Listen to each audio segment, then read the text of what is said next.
رب اشرح لي صدري ويسر لي امري واحلل عقدة من لساني يفقهوا قولي.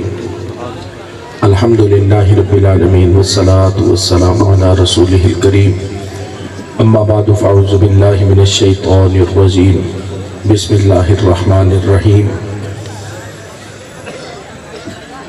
قد جاءكم برهان من ربكم آمنت بالله صدق الله العظيم. ان الله وملائكته يصلون على النبي يا ايها الذين آمنوا صلوا عليه وسلموا تسليما. صلاة والسلام عليك يا سيدي يا رسول الله. صلاة والسلام عليك يا سيدي يا حبيب الله. صلاة والسلام عليك يا سيدي يا خاتم النبيين وعلى آلك وصحابك يا سيدي يا خاتم المعصومين. مولاي صل وسلم دائما ابدا على حبيبك خير الخلق كلهم منزه عن شريك في محاسنه فجوهر الحسن فيه غير منقسم. يا اكرم الخلق ما لي من الوذ به سواك عند حلول الحادث الامامي. محمد ذكره روح لانفسنا محمد شکرہ فرد علی الامام. یا رب صلی وسلم دائما ابدا علی حبیبک خیر الخلق کلہم. اللہ تبارک و تعالی جل جلالہ وعم نوالہ وتم برہانہ وعظم شانہ وجل ذکرہ وعز اسمہ کی حمد و ثنا اور حضور سرور کائنات مفخر موجودات زینت بزم کائنات دستگیر جہاں غم گسار زماں سید سروراں حامی بے کساں قائد المرسلین خاتم النبیین احمد مجتبی جناب محمد مصطفیٰ صلی اللہ علیہ وسلم کے دربار گوہربار میں ہدیہ درود و سلام عرض کرنے کے بعد اسٹیج پر جلوہ فروز نہایتی جلیل القدر علماء ذی وقار اور نہایتی معزز و محتشم سامعین حضرات، رب ذوالجلال کی فضل اور توفیق سے ہم تمام لوگ ماہ ربیع الثانی کے بابرکت ماحول میں اس عظیم الشان محفل میلاد مصطفیٰ صلی اللہ علیہ وسلم میں شریک ہیں. میری دعا ہے کہ رب ذوالجلال بانی محفل حاجی غلام شبیر صاحب اور ان کے صاحبزادگان نصیر احمد صاحب، قاری نذیر احمد صاحب، تنویر احمد صاحب اور منیر احمد صاحب، رب ذوالجلال ان سب کی اس کوشش اور کاوش کو اپنی بارگاہ میں قبول فرمائے اور رب ذوالجلال اس کی برکات ان کو اور ان کی آنے والی نسلوں کو عطا فرمائے. محتشم سامعین حضرات، چونکہ وقت کافی ہو چکا ہے، میں نے کچھ دیر قبل حاضر ہونا تھا لیکن کچھ تاخیر ہو گئی.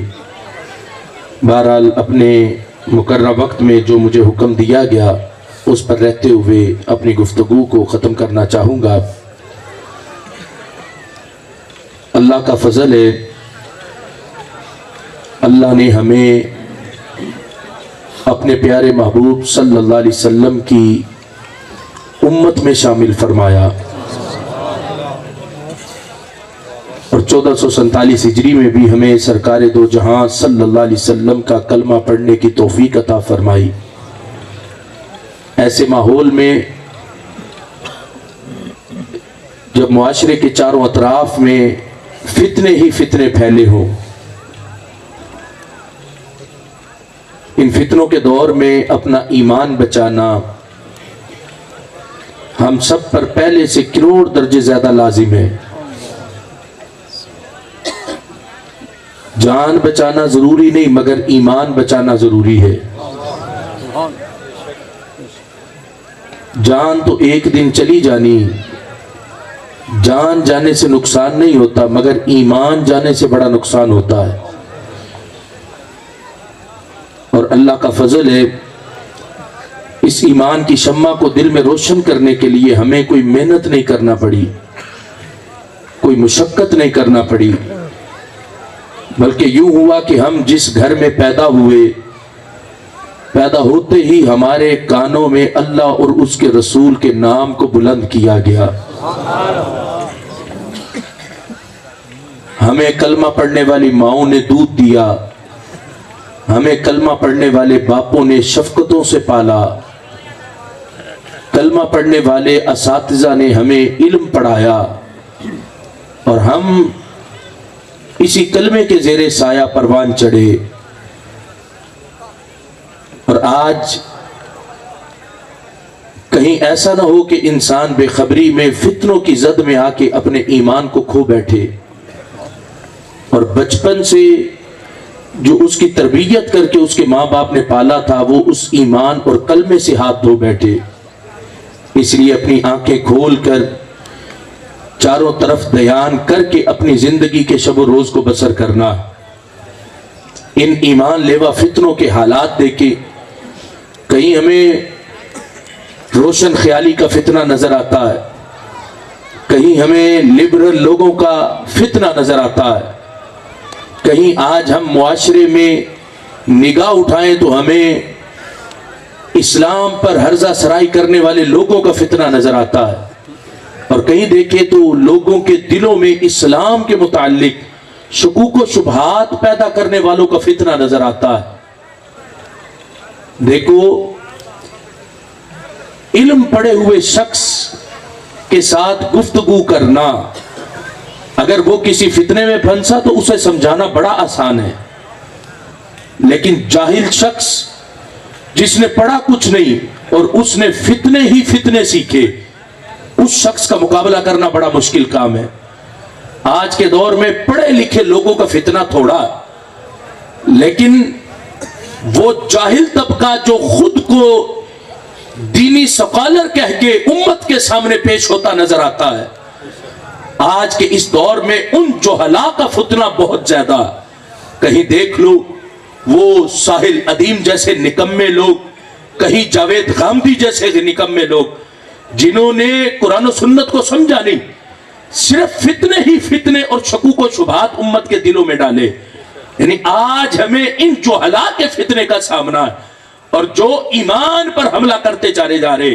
کبھی ان کو دیکھے تو گفتگو کریں گے کہ جمعے کی کوئی حقیقت نہیں، کبھی گفتگو کریں گے تو مساجد کی کوئی حقیقت نہیں، یہ آذانیں پڑھنا سپیکروں کے اندر ان کی کوئی حقیقت نہیں، یہ سب کچھ ختم کیا جائے. یعنی یہ وہ فتنہ ہے جو اس وقت ایمان لے ہوئے فتنے ہیں ہمارے سامنے، اور آئے روز وہ بڑھتے چلے جا رہے.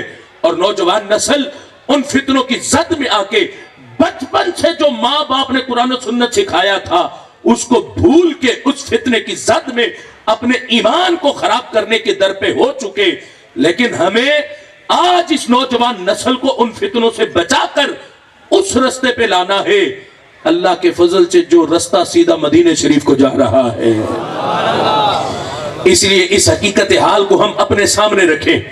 نبی پاک صلی اللہ علیہ وسلم کا فرمان حق ہے. نبی پاک صلی اللہ علیہ وسلم نے اپنے فرمان میں اس انداز میں ذکر کیا تھا. نبی علیہ السلام نے فرمایا میرے صحابہ لوگ آئیں گے، ان من اشد امتی لحبا، مشکات شریف کی حدیث ہے. نبی علیہ السلام نے فرمایا صحابہ لوگ آئیں گے مجھ سے بڑی شدید محبت کریں گے. اشد کے لفظ بولے، محبوب نے فرمایا مجھ سے شدید محبت کریں گے. صحابہ وہ تم ہو؟ نہیں. محبوب نے فرمایا ناس یکونون بعدی، صحابہ وہ میرے بعد آئیں گے، لیکن ان کی کیفیت کیا؟ محبت مجھ سے بڑی شدید کریں گے، شدید محبت مجھ سے کریں گے. تم تو دیکھ کے کرتے ہو، وہ بن دیکھے کریں گے. اور محبت کیسی ہوگی؟ تم تو دیکھ کے گردنیں کٹاتے ہو، تم تو دیکھ کے جانوں کے نذرانے پیش کرتے ہو، تم نے تو دیکھ کر اپنا گھر بار پیش کیا، سارا کنبہ پیش کیا، لیکن تم نے مجھے دیکھ کر سب کچھ کیا. جو میرے بعد آئیں گے ناس یکونون بعدی، صحابہ وہ تمہارے بھی بعد ہوں گے، مجھے دیکھیں گے نہیں، لیکن محبت کیسی ہوگی؟ میرے آقا نے فرمایا ان میں سے ہر ایک یہ کہے گا یود احدہم لو رآنی باہلہ ومالہ، ہر ایک یہ کرے گا دعا رب سے اللہ مال بھی لے لے، اولاد بھی لے لے، سارا کچھ لے لے، بدلے میں ایک جھلک اپنے حبیب کی عطا فرما دے. لو رآنی بی اہلہ و مالہ، مال بھی لے لے، جان بھی لے لے، اولاد بھی لے لے، سب کچھ لے لے، بدلے میں ایک جھلک اپنے حبیب کی عطا فرما. کیا مشاہدہ ہے میرے محبوب کے علم کا کہ جس محبوب کی نگاہ نبوت نے 1447 ہجری میں آنے والے ہر امتی کے ایمان کو دیکھ کر 14 صدیاں پہلے خبر دی تھی، آئیں گے بعد میں، محبت بڑی شدید کریں گے. اللہ کا فضل ہے آج تو یہ امت مدینے کے در و دیوار کو دیکھنے کے لیے تڑپتی ہے. جو مدینے کے لیے اتنی تڑپتی ہے تو سرکار کی ذات کے دیدار کے لیے کتنی تڑپ رہی ہے.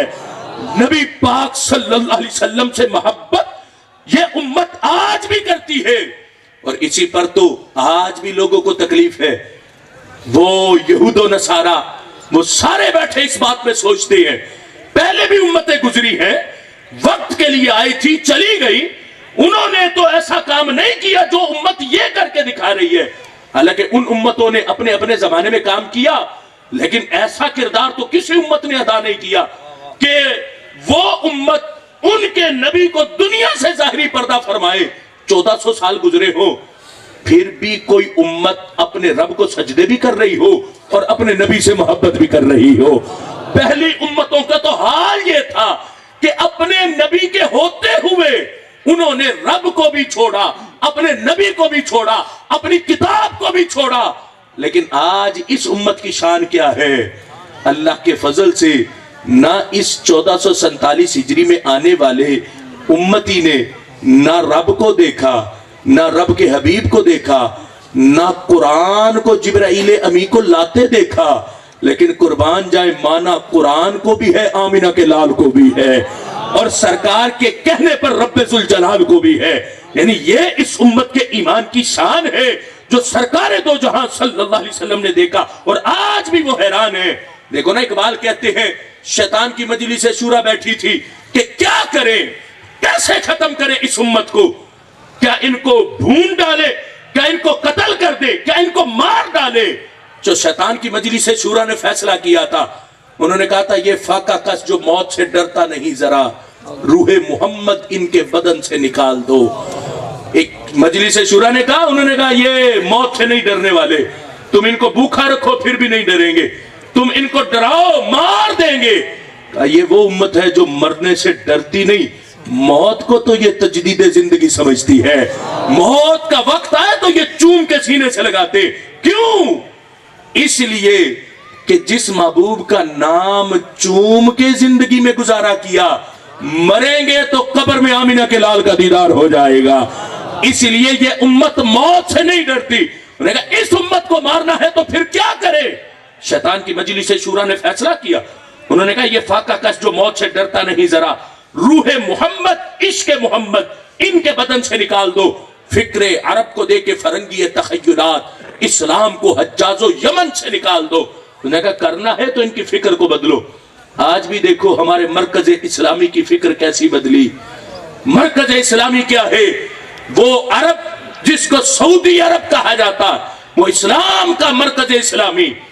آج میں محمد بن سلمان کا ایک پیغام پڑھ رہا تھا، اس نے کہا قرآن کو، تورات، زبور، انجیل کو اکٹھا کر کے ایک کتاب بنا دی جائے، کلیسے ختم کر دیے جائے، یہودیوں کی عبادت گاہیں ختم کر دی جائے، مساجد کو ختم کر دیا جائے، سب کو اکٹھی ایک جگہ پہ آ کے عبادت کے لیے اکٹھا کیا جائے. یہ کیا وہ مسجد میں ہے، وہ کلیسے میں ہے، وہ ادھر ہے، سب کو ایک جگہ پر اکٹھا کرو، قرآن کو، تورات، زبور، انجیل کو ایک جگہ پہ اکٹھا کرو. یہ ہے شیطان کی مجلس شورا کا فیصلہ جس کو یہ لوگ پورا کرتے دکھائی دے رہے ہیں. انہوں نے کہا اگر اس امت کو مارنا، ان کی سوچ بدلو، ان کی فکر بدلو، ان کے حالات بدلو. وہ بدلے گئے. آج انہوں نے حالات بدلنے پر زور لگایا، آج بھی لگا رہے ہیں کہ ان کی فکر کو بدلنا ہے، سوچ کو بدلنا ہے، ان کا دھیان مدینے سے ہٹانا ہے. جب ان کا دھیان مدینے سے ہٹ گیا، سرکار کے حسن سے ہٹ گیا، پھر اس امت کو مارنا مشکل نہیں. جب شیطان کی مجلس شورا نے یہ فیصلہ کیا تو اقبال نے مقابلے میں ایک شعر پڑھا تھا. ایک شعر اقبال نے کہا قوت عشق سے ہر پست کو بالا کر دے، دہر میں اس میں محمد سے اجالا کر دے۔ اقبال نے کہا تیری ساری شورا کا فیصلہ دھرے کا دھرا رہ جائے گا، کیونکہ یہ امت سرکار کے ایک جھلک کے لیے اپنی جان بھی دے سکتی ہے، اپنی اولاد بھی دے سکتی ہے، اپنا مال بھی دے سکتی ہے، بدلے میں یہ مانگے گی رب ایک گھڑی رب کے محبوب کا دیدار کرا دے، بس ایک گھڑی دیدار ہمیں ساری زندگی کے مال و متاع سے وہ کروڑ درجے زیادہ شان رکھتا ہے۔ کیا شان ہے اس امت کی جنہوں نے فکر نہیں بدلی اور جنہوں نے اپنی فکر اور سوچ نہیں بدلی۔ مجھے کہنے دو، اجازت دو، اللہ کے فضل سے آج بھی انہیں کہا جاتا ہے تو انہیں صرف اہل سنت کہا جاتا ہے، جنہوں نے اپنی فکر اور سوچ نہیں بدلی۔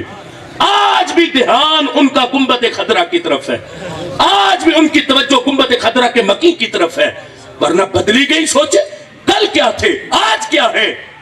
دیکھو نا، کل شرک کے فتوے لگا کے اس امت کو مشرک ثابت کر کے اسلام کی چھتری کے نیچے سے نکالنے کی جو کوششیں کی جا رہی تھی، ابھی تو 100 سال گزرے اور تمہاری ساری سوچ کی دھدیاں اڑ گئی ہیں۔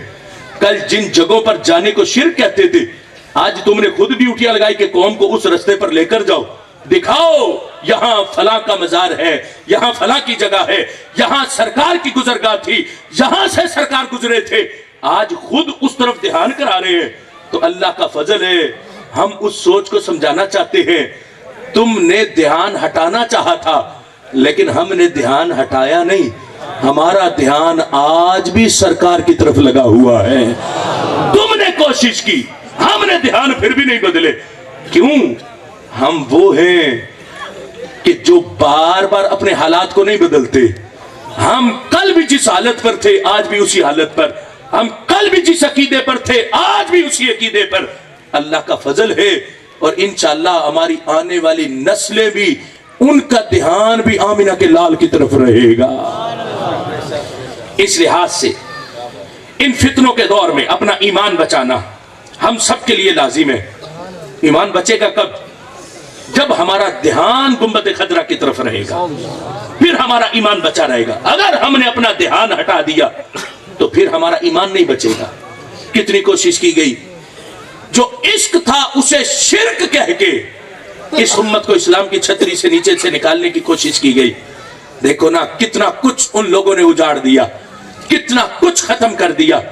کہاں وہ حضرت خدیجۃ الکبریٰ رضی اللہ تعالی عنہا کا گھر مبارک، جہاں حضرت فاطمہ کی ولادت ہوئی، جہاں سینکڑوں آیات قرآنی کا نزول ہوا، جہاں نبی پاک صلی اللہ علیہ وسلم جلوہ گر رہے، اس گھر کو ختم کر کے وہاں لیٹرینیں بنا دی گئی۔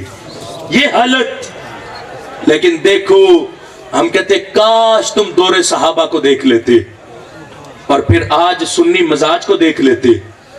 دیکھو نا، آپ جب آج بھی مواجہ شریف جائیں، باب السلام سے جب سرکار کی بارگاہ میں حاضری دینے کے لیے داخل ہوں، داخل ہوتے ہی دائیں طرف سنہری حروف میں قرآن پاک کی آیات لکھی، ان آیات کے درمیان میں ایک سوراخ ہے، وہ چورس سا پرنالے کی جگہ کو چھوڑا گیا، آج بھی وہ جگہ باقی۔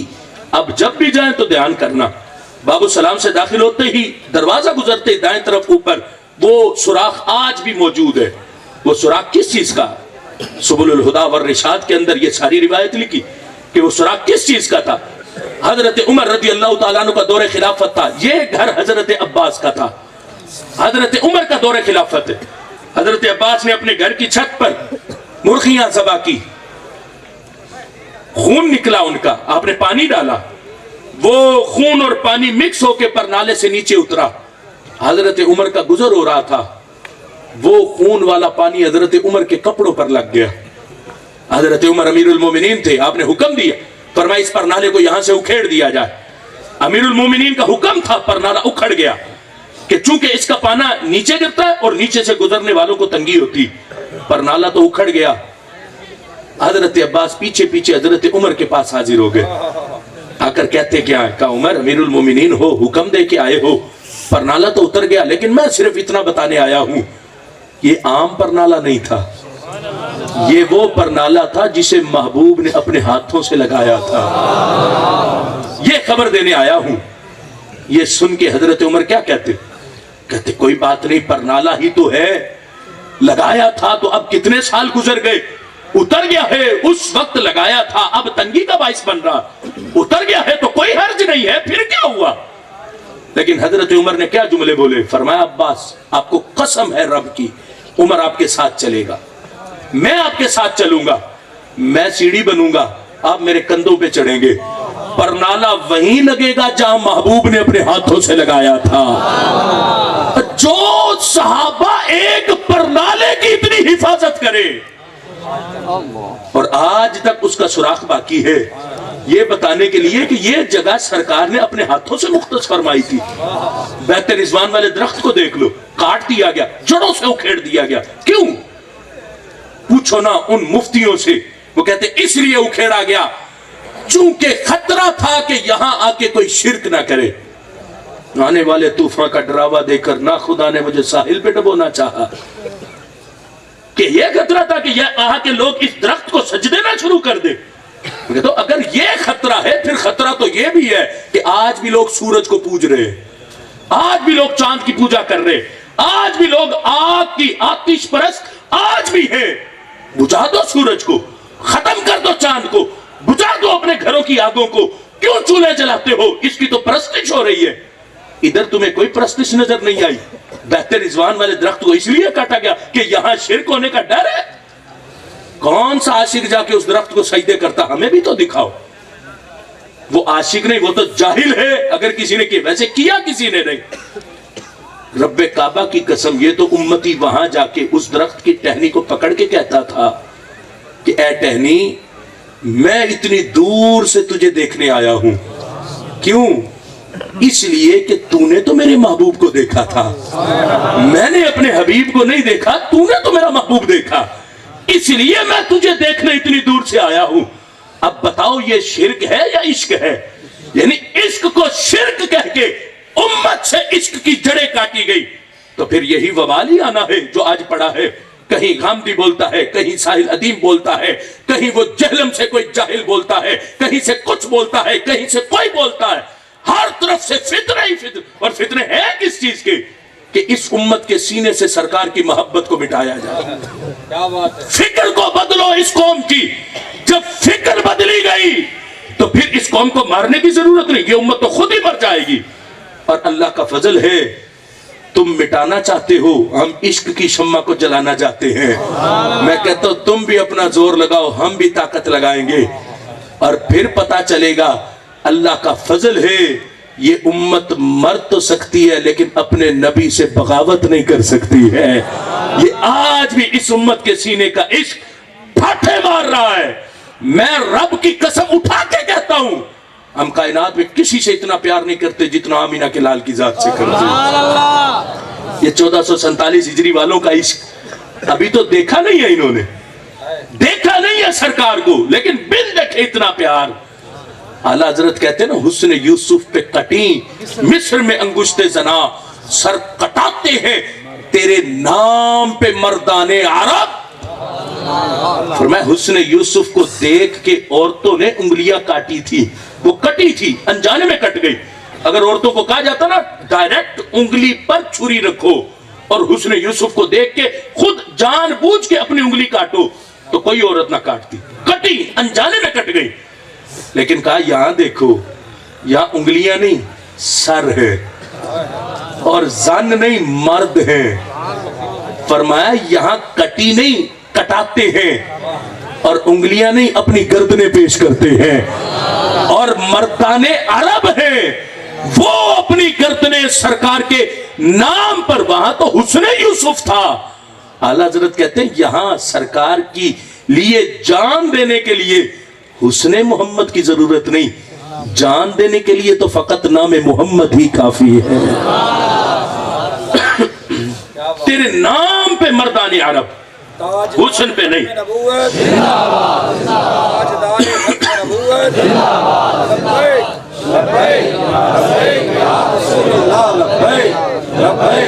لبیک یا رسول اللہ، لبیک لبیک لبیک یا رسول اللہ، تاجدار ختم نبوت۔ اللہ کا فضل ہے، ابھی تو حسن محمد صلی اللہ علیہ وسلم کو دیکھا نہیں، لیکن جنہوں نے دیکھا ہم نے ان سے سنا تو ہے. اور یہ بھی سعادت اللہ نے اہل سنت کے صفوں میں رہنے والے لوگوں کو عطا فرمائی, غیروں کو نصیب نہیں ہوئی. یہ بھی سعادت اہل سنت کی صفوں والوں کو نصیب ہوئی. حال ہی میں دیکھ لو, دیدار کرنے والوں میں تمہیں کہیں مہر علی شاہ نظر آئیں گے, تمہیں کہیں امام احمد رضا نظر آئیں گے. یہ دیدار کرنے والے سرکار کا اور حالت بیداری میں سر کی آنکھوں سے, یہ اہل سنت کی صفوں میں لوگ ہیں جن پر محبوب نے کرم فرمایا. اب دیکھو ہم کیسے گمراہ ہو سکتے؟ ہم نے ان سے سرکار کا حسن سنا جنہوں نے اپنی آنکھوں سے محبوب کو دیکھ کر محبوب کے حسن کو ذکر کیا ہے. ایک ہے نا مورخ تاریخ یا سیرت نگار, وہ سیرت کی کتاب لکھے کہ جس نے سرکار کو دیکھا نہیں اس نے پھر بھی سیرت کی کتاب لکھی. آپ کہیں کوئی شک ہو سکتا, لیکن اس پر شک کیسے ہو سکتا جو آنکھوں سے دیکھ کر پھر بولے اور کیا کیا بولے. اب پیر میرے علی شاہ